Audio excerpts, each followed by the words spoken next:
തെന്മലയിൽ രാത്രികാലങ്ങളിൽ റോഡ് സൈഡിൽ മാലിന്യങ്ങൾ വാഹനങ്ങളിൽ കൊണ്ടുവന്ന് വലിച്ചെറിയുന്നത് വ്യാപകമായി. തെന്മലയിൽ നിന്ന് ഡാമിലേക്കുള്ള 2 കിലോമീറ്റർ വിജനമായ സ്ഥലമാണ്. ഈ പ്രദേശത്ത് കഴിഞ്ഞ ദിവസം റോഡ് സൈഡിൽ ഓരോ 100 മീറ്ററിലും മാലിന്യം നിറച്ച ചാക്കുകെട്ടുകൾ നിക്ഷേപിച്ചിട്ടുണ്ട്. പരിശോധനയിൽ ഇവ സർക്കാർ ആശുപത്രികളിൽ നിന്ന് പുറന്തള്ളപ്പെടുന്ന മാലിന്യങ്ങൾ ആണെന്ന് കണ്ടെത്തി. പുനലൂർ മുരുക ഫാർമസി വഴി വന്ന മരുന്നുകുപ്പികളാണ് ഇവ. പ്രദേശത്ത് മാലിന്യം തള്ളുന്നത് നാളുകളായി കണ്ടുവരുന്ന പ്രവണതയാണ്. വനംവകുപ്പോ പഞ്ചായത്തോ പോലീസോ ഇത് തടയാൻ നടപടി സ്വീകരിച്ചിട്ടില്ലെന്ന് CPM local committee secretary R. Suresh ചൂണ്ടിക്കാട്ടി.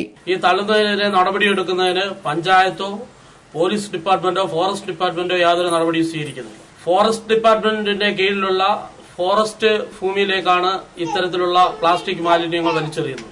ഇത് വ്യാപകമായ തോതിൽ വന്യമൃഗങ്ങൾ തന്നെ നശിക്കാൻ പറ്റുന്ന രീതിയിലേക്കുള്ള വനത്തിന്റെ ആവാസവ്യവസ്ഥ ഇല്ലായ്മ ചെയ്യുന്ന രീതിയിലുള്ള പ്ലാസ്റ്റിക് കൂമ്പാരങ്ങളാണ് കൊണ്ടുവന്ന് ഡംപ് ചെയ്യുന്നത്. തെന്മല വിനോദസഞ്ചാര മേഖലയാണെന്നും വന്യമൃഗങ്ങൾക്ക് പ്ലാസ്റ്റിക് മാലിന്യങ്ങൾ ദോഷം ചെയ്യുമെന്നും അദ്ദേഹം ചൂണ്ടിക്കാട്ടി. പഞ്ചായത്ത് മുൻകൈയെടുത്ത് ഇതിന് ശാശ്വത പരിഹാരം കണ്ടെത്തണമെന്ന് R. സുരേഷ് ആവശ്യപ്പെട്ടു. News bureau, Thenmala.